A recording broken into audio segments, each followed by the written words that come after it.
And when I put in the when I do my video editing, I usually cut out the beginning part because there needs to be a gap of silence to put into it.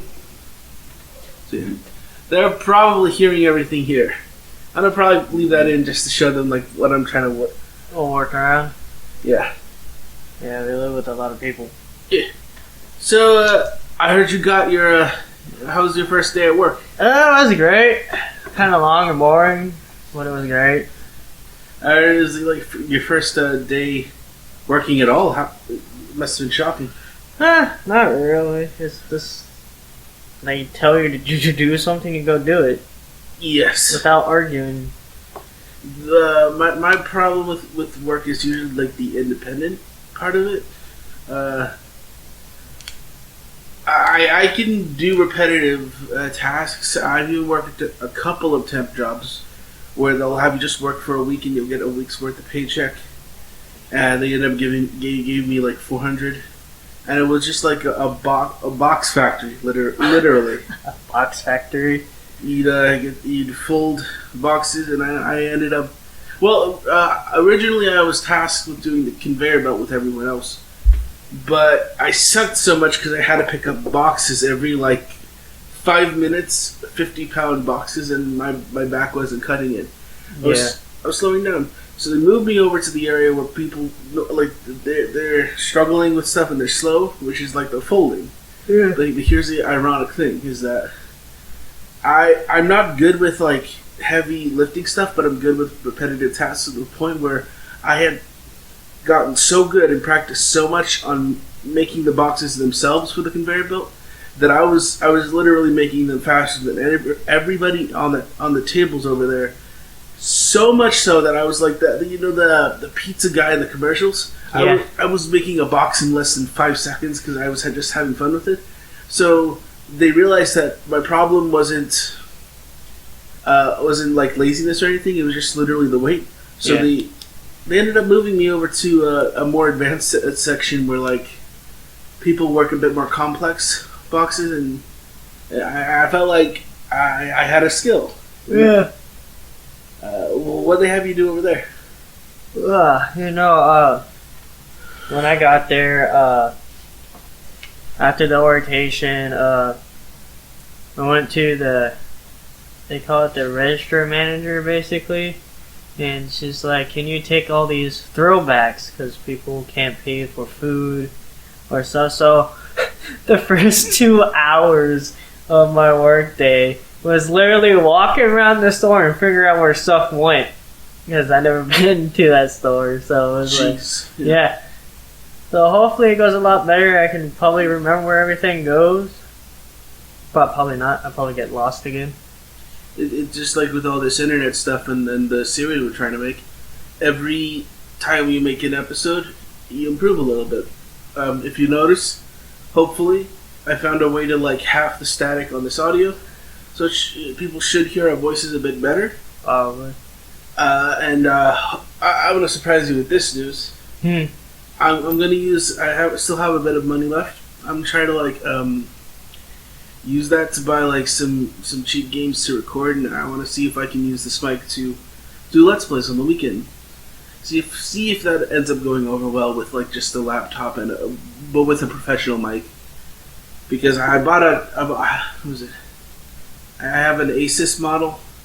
It's like 64 eMMC, and I don't know what that stands for, but I was told by some people that know a lot more than I know that's like the best version of a cheap laptop. Yeah. And if I have that and combine that with the sound equipment I have, including, I worked a couple of. Let me explain to everybody. I worked about a week's worth of temp jobs here at the mission, and I managed to scrounge up enough money to buy a laptop, a drawing tablet, professional sound equipment, including a professional mic, a tripod, and some sound absorption pads that are right over the mic itself. And I've never even had a series of anything online ever before. I'm looking at like all of this, being that Markiplier is sort of one of my biggest role models, and I see him have these like foam pads, and see it surrounding the mic to help with the audio better. I mean, dreams are coming true. Yeah, he had like all different colors on his wall at some point. Yes. He had like black and red, plain black. He had all different kinds of soundproofing on his walls. I was listening to one of his podcasters. I told you a while ago. He has a series called Distractible. Yeah. Where he actually does about an hour's worth of a podcast with Bob and Wade, and he has like over 80 episodes. Yeah. And each of them is like a game or a point system where like the game is they do a game, and whoever wins the game gets to lead the podcast in the next episode. And they have a point system, and the host of the game, who won the previous, gets to make up their own game, and they get to judge the other two for competing to lead the next as like a little game. Yes. There's little what was it? Most of the time, the game ends up being like a topic where like you talk about the best experience of your life, and and depending on if the host likes which one better, and Wade's or Bob's, or sometimes Bob leads, sometimes Wade even leads. That's when things get really weird, is because they're the side. I don't want to say side dudes because I'm gonna be honest here. Wade is like, I almost like him better than Mark, straight up. And if I ever talk with Mark ever in my life, first of all, I'm gonna freak out and probably cry because he's literally my biggest role model in life. I judge a lot of my comedy and I guess my personality on a lot of his sort of things and idiocies and dumbness. But I like the fact that Wade is actually sorry for taking up so much of talking on my end. I wanted to say like I relate to Wade and Mark a lot and not Bob, because Bob's Bob and Markiplier was in college together. Yeah, they were. They talked about so much like over the past 10 or so years. If you catch enough of their stories, they talk about a lot of things. And there's one where I think Mark was sitting. I don't remember the specific location, but he was sitting somewhere, I think, at night, and he was talking with Wade literally about how he wants to do this YouTube thing, and Wade was, I think, all for it. And Bob knew Mark from college, and I think Mark knew Wade from elementary schools and stuff, and college as well.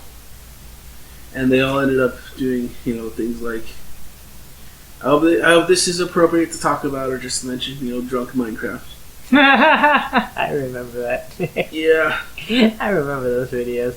They ended up cutting the series because Mark ended up having like has an allergic reaction to alcohol or something, actually. Yeah. You go. Now it's your turn. Well, I think one of my favorite YouTubers growing up watching was PewDiePie. Yes.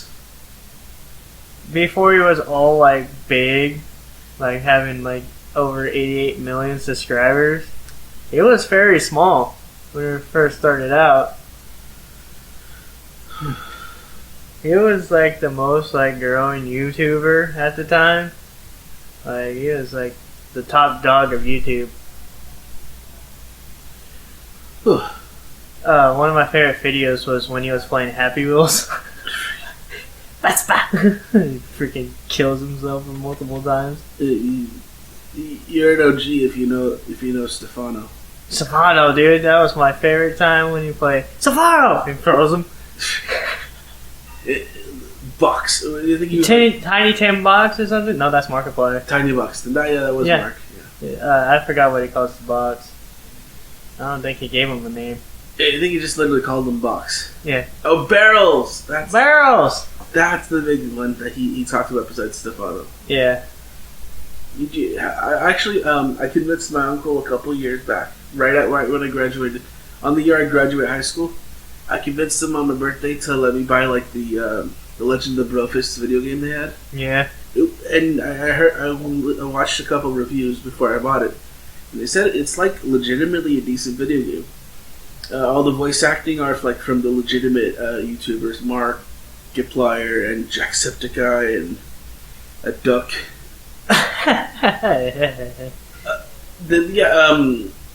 There's this optional segment where like if you sort of cheese the game and go back to a certain level and play as a certain character, you get to. I think you can buy characters. You know, you play as PewDiePie, but you can play as or buy Mark as a character and buy Jack as a character and somebody else. I think, and they all have different abilities, sort of. But if you do a certain thing, you get to have an optional character outside of the story, and it's a duck. It's literally a duck. Sweet. And there was like legitimately boss fights. There's only 4 boss fights, but they had health bars. They were decently challenging. It wasn't that hard. It wasn't that bad. Yeah. I keep overshooting, like over talking you. I'm sorry. Like before I was watching so many different YouTube videos. It wasn't just PewDiePie. It was Markiplier, Jacksepticeye, Thanos Gaming when he was very small. Like he had like 5 million subscribers at the time. Yes. And then H2O Delirious, I Am Wildcat. I started watching all different gaming YouTubers throughout the years. When I was like 14 is when I started getting depressed, and that's when I started watching YouTube more also, because it made me laugh. Watching PewDiePie and Markiplier scream at scary games was freaking hilarious to me. Yeah, back in the day that was the formula. Yeah, it was funny. I was watching them scream like little girls, and half the battle was like surviving the scares yourself to watch them run away. Like if it's a good horror game, you're really gambling for yourself to be scared a little. Oh yeah, when I wasn't scared, I was laughing half of the time when they were screaming. I'm like, hey, you got jump scared, sucker. Yeah. I think I got into YouTube, or I started watching YouTube freshman year in high school. I was watching YouTube for years because I was watching Smosh when they were popular in 2005. Oh, freaking Smosh! Yeah, they were the top ones before PewDiePie came in. Did you know Felix PewDiePie did this like? I don't know if you noticed this, but a lot of YouTubers, when they're about to overlap certain other YouTubers, they do collaborations. Yeah, and it feels kind of slightly douchey because it feels like they're using them to climb over them. Yep. In collaborations, and nobody talks about that on YouTube, really. No, but I know Thanos Gaming, they call them the Thanos crew. Yeah. But they all make videos together. Sometimes they don't. Yeah, sometimes it really depends. It's like when you look at the Mark or Jack, or if you're really old, the Yami Mash formula. Yeah. Versus like C9ers, the RPG Minx. RPG Minx was one of my favorite girl video game players. Or Vaynos Gaming, which is like the crew mentality, is where they're all working together. Yeah. A lot of them are likely living in the same household, and they're putting a lot of money into this. Actually, no. No? Thanos lives in Canada. I thought there were like YouTube crews that like live together. There is some YouTuber crews that live together, but Wildcat lives in the U.S. Dahi the Noga lives in Ireland. Huh. So does Terrorizer. Have you heard of Homewrecker? Homewrecker lives in the U.S. Okay. He has a baby girl. H2O Delirious has a daughter. Have you checked out any new games? For this year, yeah. I just pre-ordered the new Call of Duty Modern Warfare 2 that's coming out in October. You're gonna be able to afford that. Yeah, I gotta get an Xbox too, because I can't play it without an Xbox. You'll be able to do that. I pre-ordered a game that is a console I don't even have. Trust me, with the life we're headed towards, we're going to be able to afford a lot more. And that is if I make the job too. You will. Just patience. I'm sort of struggling. I'm trying to get into the same place of work that Rickman is living in. Yeah, doing basically. Yeah, I'm actually on the last step, which is taking a drug test, but for some reason on my email, it isn't coming through. It isn't coming through at all. But the manager was explaining things to me, and he was saying stuff that like I already passed the interview. It's just all the technicalities and stuff. So I'm gonna see if this Monday to go over there and see if he can physically give me a copy to go take the drug test and just hopefully get to work. I mean, I've had a few work weeks and work months. I know how grueling it can be. I'm scared of doing that for the next 5 years. Well, well, money is money. It is, yeah. And shoot, pushing a cart all around all day is kind of boring. He said shoot, not the other word.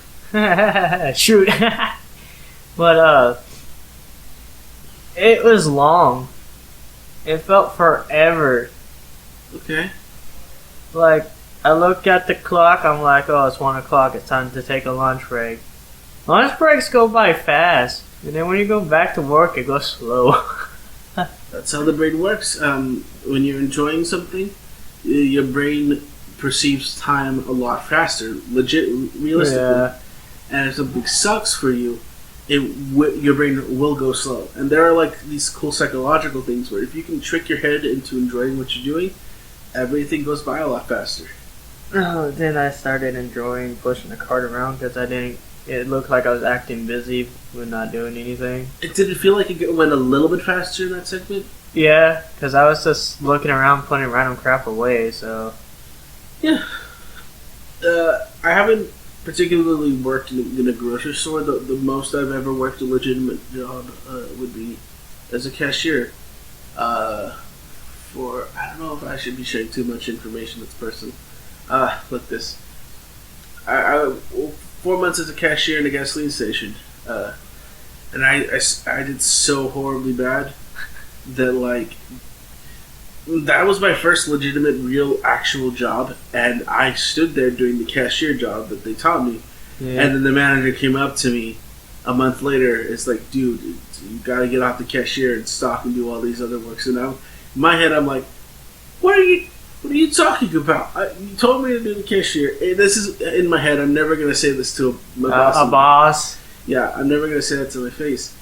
But like how real life works. Yeah.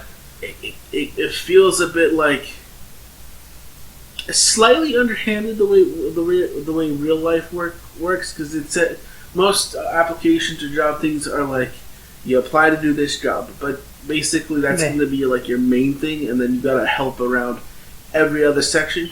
What happened to the medieval days where you just sat around and did your main job and risk gingivitis and being attacked by the sword by a thief? Yeah, Sorry. For being a utility clerk, that's basically what you do. You do other jobs. You don't just do the sharpening carts, you actually work inside too. Yeah, putting the throwbacks away. That was fun. I got to walk around in the store all day. I didn't really do much. I was just putting stuff away. For 8 hours. For 8 hours. We're both dudes having trouble growing up. So it's kind of, I think it's kind of hard for both of us to like get into real life actual work. I find whenever I talk to like most actual adults who just have several years of work, they kind of look at me like it's the way of life, and they almost get angry that I like talk like that. And it's like obey the rules and the system and the set and the law of it. But not like the down with the system. I don't want to say down with the system, but I want to say more honesty with the system. If the system is going to be strict and mean, be strict and mean. No, like candy coating, all this crap. The sugar coated things. Yeah, but I suppose they sugarcoat it to trick people to get a job. Yes, but I'm also afraid they're doing that so that like later on they can stop sugarcoating it, and it's just a way of life of how the work world treats you. You know, a lot of life these days is like very toxic, and yeah, I think it's because of the way life sort of hits most people in the face. Yeah. I figure out if you just walk down the aisles and you find things misplaced and you put it in your cart and it looks like you're working. Because I found some random stuff literally in aisles like that does not belong there. One aisle I went down is where all the cheese is and like yogurt and stuff in the fridge. And literally I find, the meat department in the grocery store, they literally left their meat literally right next to the cheese. I'm gonna be honest, I've done that before where I've left a soda in the cheese aisle, or I'm like, this does not belong here. And then I found half-drinking Gatorade bottles. I found some random stuff.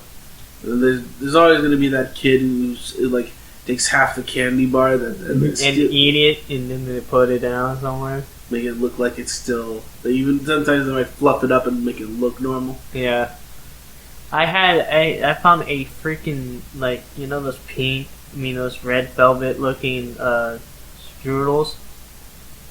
It was out of the wrapper and on a freaking box. Ah!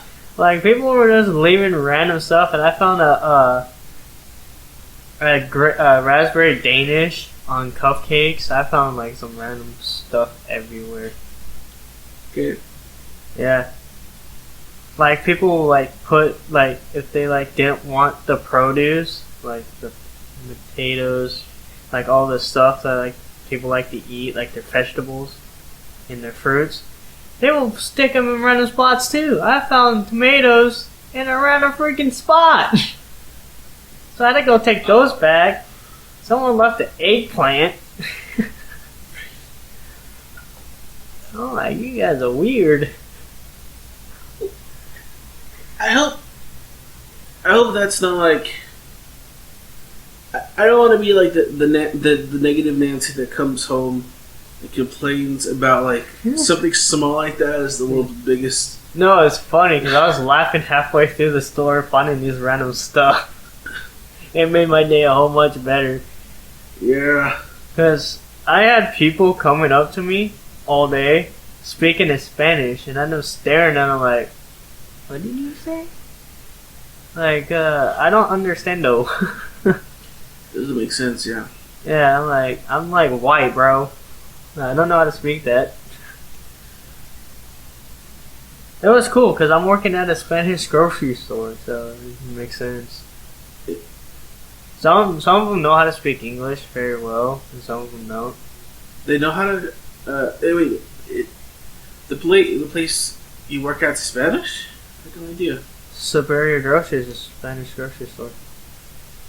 Did you notice when you walk down the frozen aisle section, they don't really have frozen cooked food in there? Huh. Do you know if they sell chorizo? They should. You know with how the program's set up here, if we manage to get on a housing and partner up, we both get food stamps and we buy our stuff at the actual grocery market for the food. It's probably gonna cut so little into our budget, and yep. Because we're hoping to roommate for a little bit. Forever. 10 billion years. 10 billion years. Alright. No. For a while, we both want to do this whole internet thing, and I've mathed it, like, if we both can take the work that's outside in real life and balance it with this, over time, slowly, what we have here will get more advanced, and we'll be able to make a career off of, like, what we want to do online, like gaming, recording. I want to get into a lot of projects, but my main source of income that I eventually want to make a living off of as a career is to do Let's Plays. But I want to do things like voice acting, making these weird podcasts. I'm also, as you saw last night, I am in the process of making a webcomic, however terrible it may seem. Yep. But I hope, I plan for that series to last for several years, and by the time it ends, I hope by like the last couple of chapters, it looks a lot better. Hopefully, yeah. Years worth of practice drawing gets you. Yeah. And plus, my character's going to be in that story too. Yes. I have actually been working on a webcomic for the last 10 years, and I in my head and setting up plot points. But ironically, I have only just learned how to draw 1 year ago when my phone was taken away and I had nothing else to do for 1 whole year. I learned how to draw at a very practical and basic sense, and now I want to make this story that I've been making for over a decade into a reality. So I want to like build it, and I have actually put Rickman about halfway through the story. Yep. And he is actually going to play a decently important part. You guys don't spoil it. All I'm gonna say, they're gonna love my character. Yeah. It'll be pretty action packed. Yeah. What do you plan to do? Nothing till I go to work again at 2. 2 o'clock. Yeah. I'll be back till 11 at night. That's what I'm kind of scared of. Is like, I don't know if it's gonna be the work that I'm afraid of, or more like the constant everyday going there and just being fatigued. Because I don't want to not have energy to do these kind of things. If you think about it, it's very easy work. You just stay busy. That's all you do. Just stay busy. Alright. If you have nothing to do, act busy. Yes. Because I was like, getting everything done. I'm like, I'm done.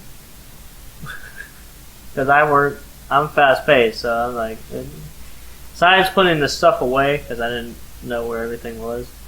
The times when I have worked, what's gotten me the best is to just live in my own head while I subconsciously like map out patterns on what to do at work. It helps my mind pass the time by, and I don't feel as fatigued when I get back.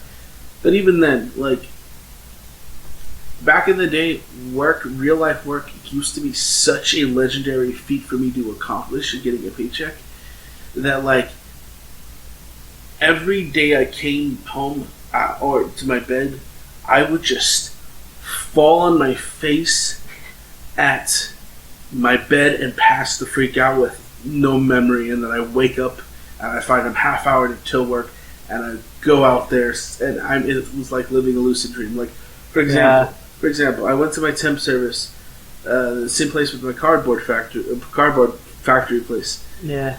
First day I went there, they said I'm going to be doing the hardest job but the most paying job, and I get like around 600 in a day. Wow. But it's 12 hours of work. Sheesh. And I had to get up at around 2 or 3 a.m.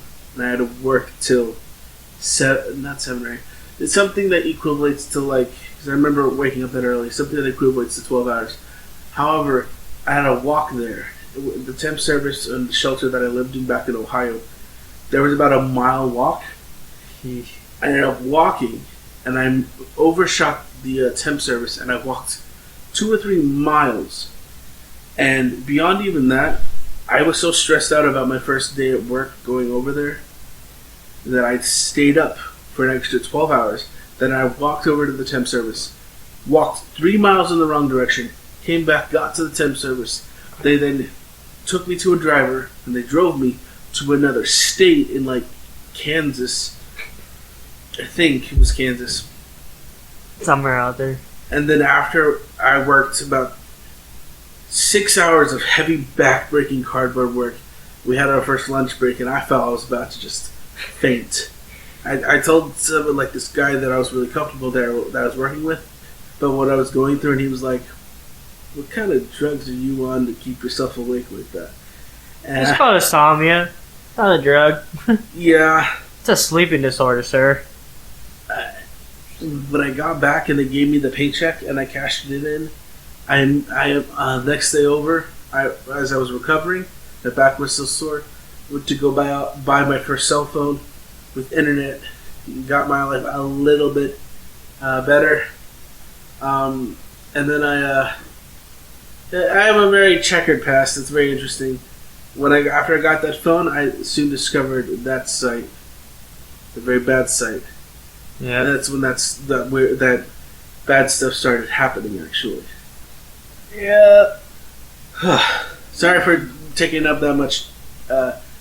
You go. It's your turn to speak. My turn to speak, huh? I think the first job I actually did have was at Rite Aid in Ridgecrest. Hated every single second of it. I only lasted for 2 weeks. Because I flipped out on a customer. You do have your anger issues. And my boss. I kind of decked the boss out. My mind thought you were about to say you decked your boss. You punched him in the face and just you got lucky and he just fired you and didn't call the cops. Yeah, I got fired. I'm like, give me my paycheck, I'm going. Bye. Work can be like that impossible. Like yeah. Yeah. I do have my anger issues. It started when I was 14. That's when I started being depressed. Stopped eating. Stopped caring about anything and everything. It's depressing. Yeah, it was. I went months without eating. Freaking frack, the snake snack is back. Yeah. Lucky I was like weighing 115 pounds. Because if I dropped down like even more than that, I would probably been dead.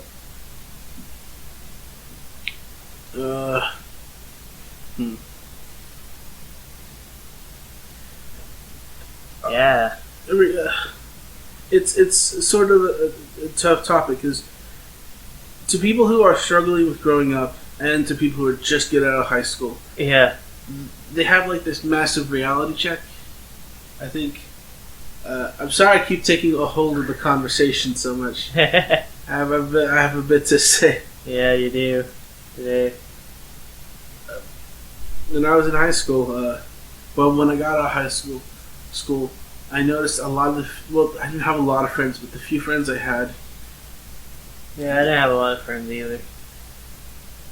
it was like they like radically changed personalities and they got very like gray and serious and monotone. It was like they lacked personality and something about them was Different. yes, very much different. So I secluded myself and became an introvert in my own home, avoiding every mature work, being fearful that I'll turn into them. Yeah, that didn't happen to me. It was the polar opposite because I grew up in a broken home. So I didn't have the luxury to eat what other people got to eat, like steak, ribs, pork chops sometimes. I got to eat chicken most of my life, and rice and beans, and those microwave food that were like $1, like the cheap ones. I didn't get to eat the fancy food. Fancy food.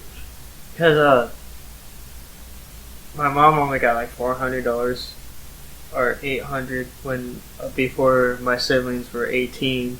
So I dropped down to $400 because I'm the youngest. And until I turned 18, she only got like $200. So, and plus where we were living at, rent was like $600 something. That took half of her paycheck. Yeah. So we didn't have that much money to live off of food at that time. That's... Yeah. I mean, if you got food stamps, along with, like, the food card thing. But she also had to pay bills and all that stuff, too. So that money was gone. So only $200 worth of food stamps, we had to literally buy knockoff crap. Yeah. Knockoff sodas, those Dr. Lightning and all those other stupid knockoff sodas. I will be legit honest. The sodas that are 99 cents, they are kind of knockoff. However, they still taste the same. Yeah, it's like it's definitely, it feels like diluted soda, but the soda's still good enough. Yeah, so that's all I got to drink. But sometimes she did buy me like 2 12-packs of Mountain Dew and 2 12-packs of Pepsi, so I would stack up right next to my nightstand, staying up all night playing Call of Duty or something with my friends. I had a small circle of friends. I didn't have a lot of friends either. I only had like maybe 3 or 4 friends in high school. I did not have that many friends. You remember those first couple of weeks I was living in the program? How many Mountain Dew things I brought in? You had like a whole bunch underneath your bed. And we were in here drinking so much Mountain Dew. We were not going to bed till like 3 in the morning. Yes. Until staff got on to us about it. I think I had 6 24-packs under my bed at a given notice. Yeah. I had such an addiction to caffeine. You had addiction. I think it's because like I was still into like energy drinks back then. Yeah. And they there's a rule with no energy drinks, but soda's allowed. So I was like, all right, sodas. Let's just replace it with soda. Yep. That's how it started here too. Cause like you can't drink no energy drinks there. Oh dang. But I like NOS energy drinks, man. I'm more of the classic Monsters. I like Monsters too.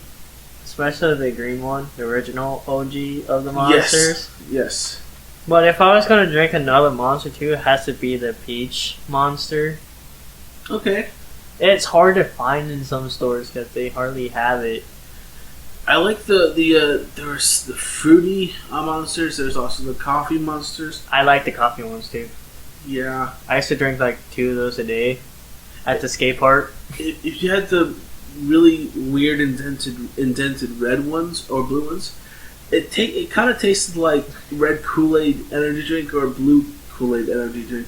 When me and my sibling, my brother, and my sister, when we drank Monsters, it tastes like a laser beam. Because we were bored and we were growing up in this small town. So we don't really have much to do besides kick rocks or catch snakes or lizards. We just really didn't have much to do. You ever try LARPing? LARPing? I ain't trying that with my brother. He freaking actually really drop kicked me. He doesn't LARP. He full on goes.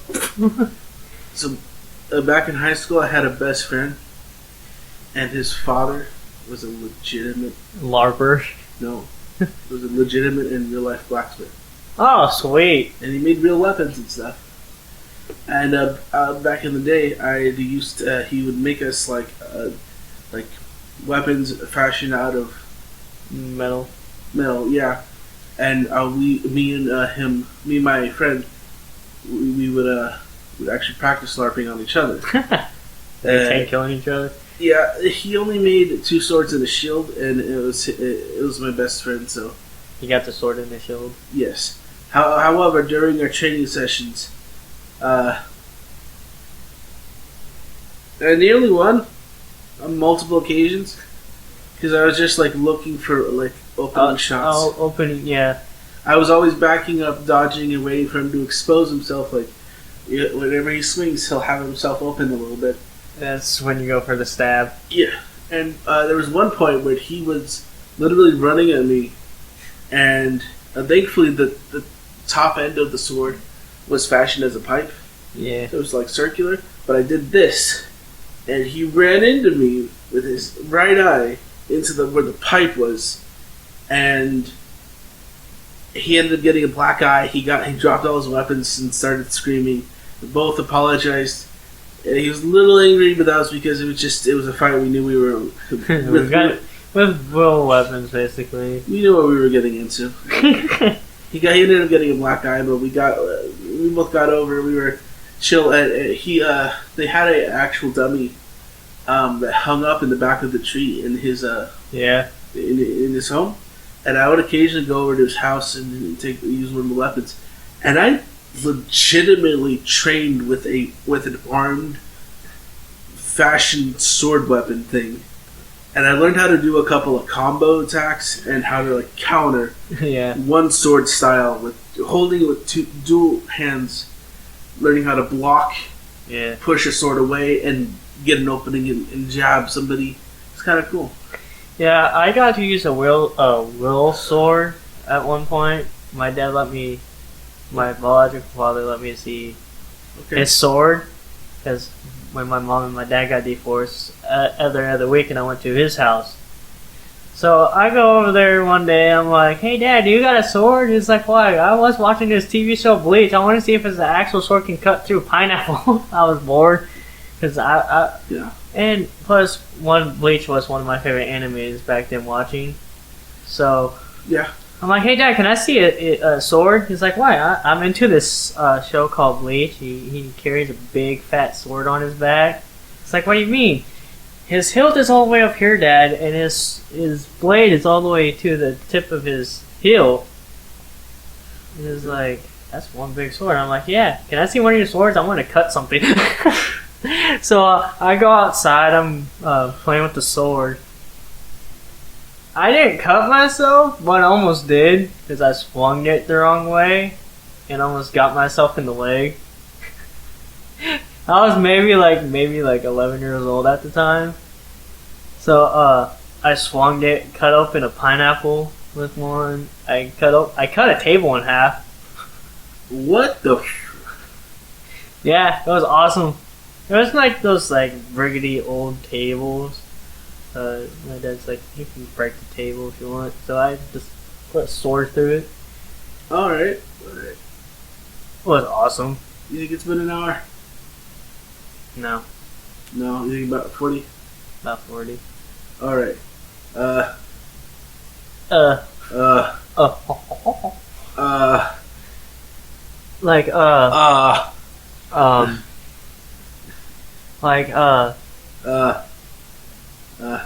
When I got my first console was awesome growing up. Okay. My first console that I owned personally was a GameCube. Kicking it old school with Need for Speed Underground 2 and the original Resident Evil 0. That you start out in a train. Yeah, you told me that was like the prologue for 1. Yeah, it was before 1, 2, 3, 4, 5, before all the other Resident Evils came out. Yeah. That was like the popular one to play was Resident Evil 0. I don't know what it is about like old style Resident Evil, but that crap's the best. Like that game was scary back then too. I think the idea of like a good zombie game is one that has a story, but your protagonist is like silent. Like the feeling. There were a couple Resident Evils who got the feeling of a really scary zombie game insanely right. Resident Evil 2 was one. Yep. There was another one later on for the PlayStation 2. I can't remember specifically, but you got to pick a character, and there was certain people you got to play as. And you go to these different levels, and you complete them to pass through. And one of the characters, all of them had different abilities. There was one guy, all he had was a coin, and you could flip it, and I didn't know what it did later on. Later on, I figured out that when you flipped it, it helps improve, it either decreases or increases the chance of finding good items by 50%. Oh wow, yeah. I remember that. And playing those levels just outright scared me, because there was like, you walked in, there was no voices, no direction on where to go, and there were monsters everywhere, and the elephant level horrified me. That was my favorite level. You wandered around, solved some puzzles, and eventually you just walked into this area. You have a cutscene of a zombie freaking elephant breaking through a giant Coliseum-like cage Yep. chasing you, and even if you left the area and it loaded to another area, it would still follow you, and it was horrifying. Yeah. Yeah. I'm surprised he didn't kill it. I think you had the option of either you could kill it. I think I did actually end up killing it because I was running away from him so many times that I got tired of running from it, so I killed it. I think I just kept throwing grenades at it until it died. But I also found out that if you want to play it smart, I looked up on the internet 3 or 4 years later, you could actually lock it back in its cage and it can't do anything. Oh, well. I gotta solve a puzzle to do it, lead it there, and trap it. Yeah, that'd take forever, so I'd rather kill it. Yeah. I think Resident Evil 2 was one of my favorites to play because it had Nemesis in it. Yeah. Yeah. Even though they did a pretty good job on Resident Evil 2, the movie, because it has him in it too. No. I don't think Leon and them are in the movie series. No, they're not. I'm talking about the when they came out with the game. It was awesome. But when you watch the movies, they made him pretty good too, because it looked like the dude from the video game. When he was introduced, like one of the last movies they made, it reveals that the movie universe and the video game universe, it's all connected at the same time, in the same locations and everything. I even coincided the movie's events of like the China thing. Yep. And the missile hitting it. Yep. That came out before Resident Evil 6. Mm-hmm. And then Resident Evil 6 did that. Yeah. They had China and the missile that shot the skyscraper, and the entire city became infected. You know, Resident Evil came out with another movie. At the end of it, it said "Welcome to Raccoon City," and it did introduce Leon. Yeah, the one where you go into like the weird ocean world. Yep. That actually has they're like power levels to like enemies and main characters, and Leon I think is equivalent to that chick if he has a good team of like 4 or 5 all working together. Yep. He could make a group that is equal to her simply because Leon lived through the source of the first infection, survived it, kept going, and he's just so experienced with zombies even as a normal guy. Yeah. It's like, the ultimate zombie hunter. It's like, I know where to shoot him. I know how to deal with giant big boys, big bosses, because I fought them before. Yeah.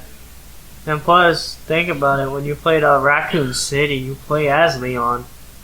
Yeah, you do. And that he always had that same chick with him every single time, too. When you played the Resident Evils. Except for 4. Yeah, it was different. He had to go save the president's daughter. Yeah, I didn't really like that one that much. To be fairly honest, I'm gonna be real. A lot of people say that 4 is the best and most scariest and most well-rounded horror game in franchise history, but not anymore when they came out with Resident Evil 7. That was terrifying. What I think was good was, I think the scariest, honestly, is 2. The original one for the PlayStation 1. Yep. And then after that, I would say Resident Evil 7. Yeah, Resident Evil 7 was scary, especially when you're playing a first person instead of third person. It makes it even more creepy. Yeah. And Resident Evil 8, because the company that is doing 7 and 8, they're completely different. They were hired by those people. They remade 1, 2, and 3. And in Resident Evil 8, they're taking a lot of inspiration from 4. And you're actually in a much more open world village expanse. Yep. The game is literally called Resident Evil 8 Village. And you go to different worlds or different areas or sections in the game with bosses that oversee this certain location. Yep. Yeah, there's a vampire lady, there's a really fat guy that mutates into a giant fish. There's wow. Weird puppet lady, and my favorite boss is the second to last boss, and he's straight up, and I'm not even kidding you, has Magneto's powers. Sweet. He can control metal, and he turns into a metal beast by surrounding himself with metal. and he doesn't even go insane. He's like, you look into his files in the game, and he's like the most mentally stable out of all of them, including like the main villain, and he's able to cohesively use all the powers that the zombies gave him, and just be normal. Yeah. He's my favorite character in that game. Sorry. And it's probably hard to fight him when your bullets just float to him. Yeah, they did a thing where like you are literally shoved off the platform as he turns into a giant person, and he warns you not to come back, and you run into I was about to say Chris Lee. You run into the guy from at the end of 7, and he gives you a giant mobile turret that is somehow immune to his metal abilities, and you're able to use it on him, and it's like he's like the size of several tanks, and you're on a tank, and it's just a freaking awesome battle. It is an awesome battle, yeah. I should have spoiled that. I'm sorry for spoiling it. It's spoiling part of the game. I think my favorite game that I used to play back in the day was probably Call of Duty World at War. Because it had the best campaign, it had the best multiplayer, and it had the best zombies. The first time I played zombies on World at War, it was at night time. Alright. It was probably like 1 or 2 o'clock in the morning at that time, and me and my sister were playing it. Freaking, I hear a scream on the other side.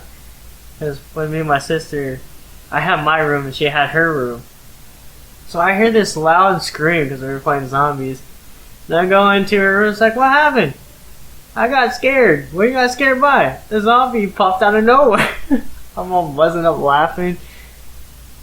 I got the ray gun a couple of times on that. Oh, okay. Yeah, the ray gun was actually pretty powerful in World at War. You just get a rocket launcher. Dude, the ray gun on that one didn't have splash damage. I haven't played too much of the zombies. I find that in my head is the zombie game for Call of Duty is very solid, and I can understand how some people like it, but I don't like games with an infinite ending. Well, in zombies, in World at any zombie sites, freaking Call of Duty goes freaking extinction suck. Yeah. And it's unlimited rounds. You literally are surviving to a high round. Yeah. The highest round by myself on Black Ops 1 on Kino was 53.